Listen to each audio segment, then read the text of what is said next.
Gluten-free cheese straws. Welcome to Believe It's Not Gluten, the home of amazing recipes for the gluten intolerant. Amazing because they taste so good no one will know they're gluten-free. For something special on a cheese board at Christmas, you can't go past these.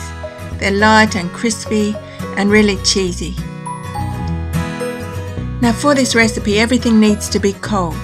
The flour mix needs to have been in the fridge along with the grated cheese, butter cubes and egg yolk. And then start by processing the cold butter into the cold flour.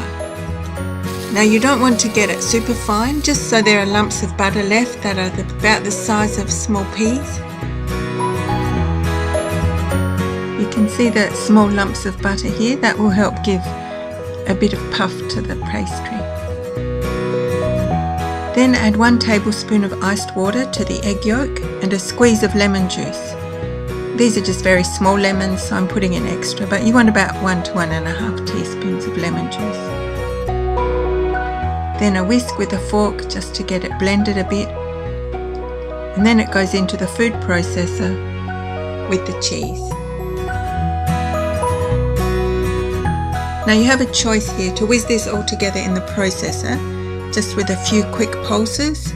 You don't want to process it for long or you'll process out the small lumps of butter we wanted to keep in. Otherwise you can tip the flour and butter mix into a bowl, then add the egg mix and the cheese and stir it around with a knife. I think that way may actually be better. But whichever way you do it, stirring with a knife or in the processor, you'll think it doesn't have enough water. See, it's still quite crumbly here and doesn't look like anything you could roll out at all. But don't be tempted to add more water, because it should just come together for you as it is. You gently squeeze it with your hands. At least give it a good chance to come together, and if you find it really doesn't, then add another 1 teaspoon of iced water. But don't be tempted to add more than that. Just keep working with it. You could have tipped it straight onto the bench at this point. I just thought it looked a bit more professional this way, but it ends up on the bench anyway.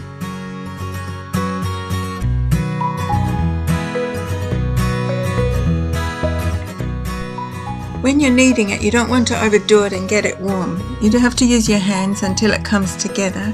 There's nothing you can do about that, but you can see the bits of melted butter on the bench, and you want to keep that to a minimum. You don't want to get those lumps of butter we had at the beginning out. So once it's together, just wrap it in Glad wrap and put it in the fridge to get cold again for at least 30 minutes. So through this process, as I said, you want everything to stay nice and cold.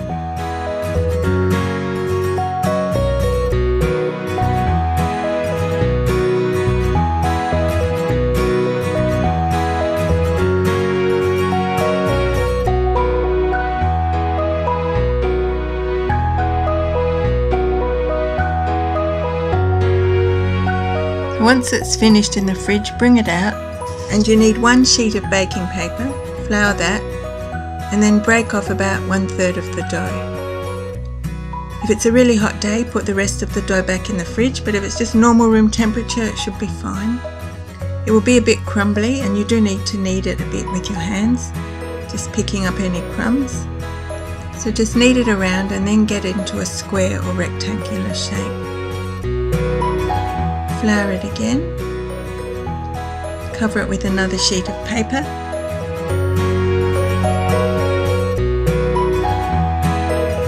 and give it a few rolls each way. Then lift the paper, flour it again, as it does tend to stick.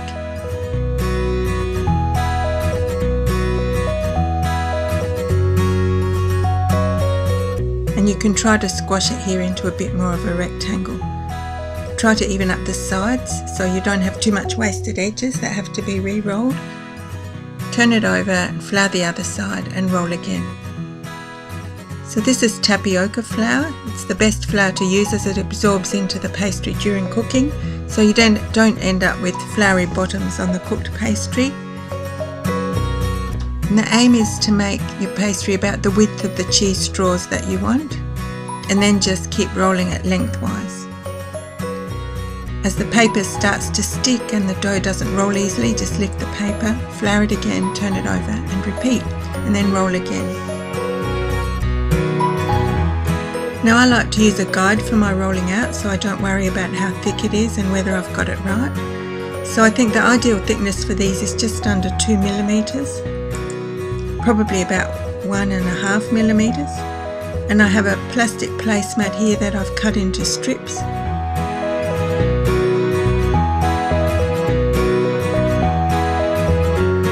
And a double layer gives me the right thickness.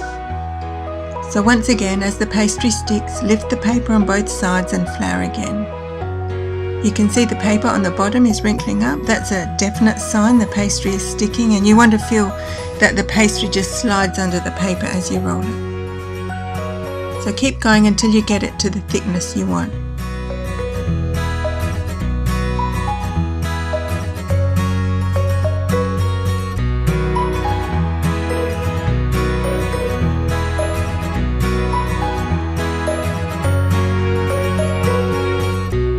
It just stuck a bit there, so I released it. Then just cut off the sides, and when you pick up the scraps, don't just roll them into a ball, keep them flat and pile them on top of each other. I don't know if it makes a big difference, but my grandmother always taught me that if you want pastry that's a bit puffy, then you need to do it that way. And wrap these bits and put them back in the fridge for 10 minutes or so before you roll them out.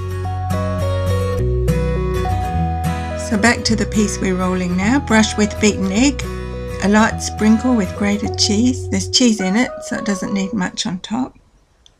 Then a more generous sprinkle of Parmesan cheese.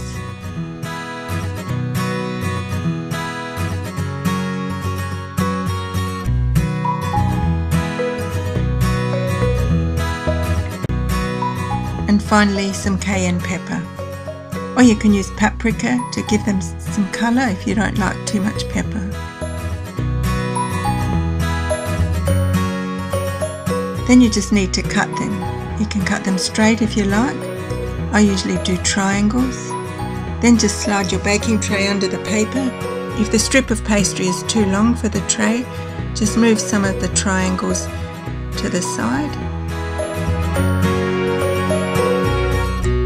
Slide your tray underneath and separate the straws for cooking.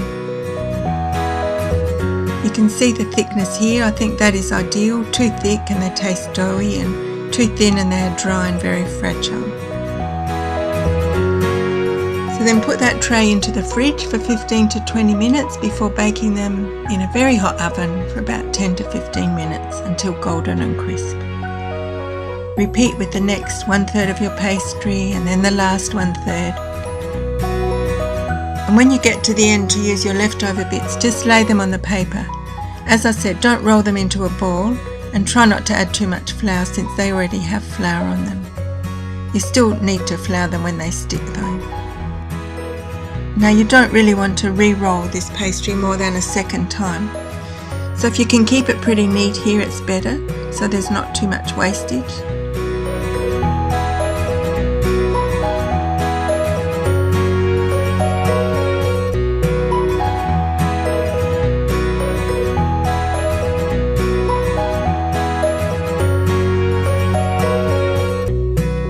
So this time just trim off the ends and leave the edges rough. I would normally cook the ends as they are rather than rolling them again, and the rough edges just add a rustic look.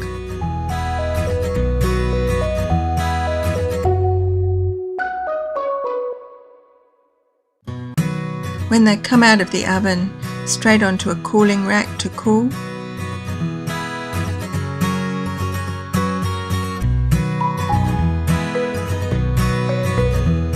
You can see here they're light and almost look like puff pastry. It's amazing.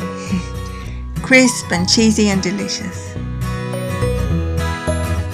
You can see here the ones with the rough edges. So give them a go. Hope you enjoy them. Please visit the blog for the full recipe and plenty of tips so that you can make them successfully yourself. If you like this, please subscribe to our channel below and give us a thumbs up. Make your comments or questions or requests here, or join us on Facebook, and please share our videos as much as you can. Thank you for watching, and believe it, It's not gluten.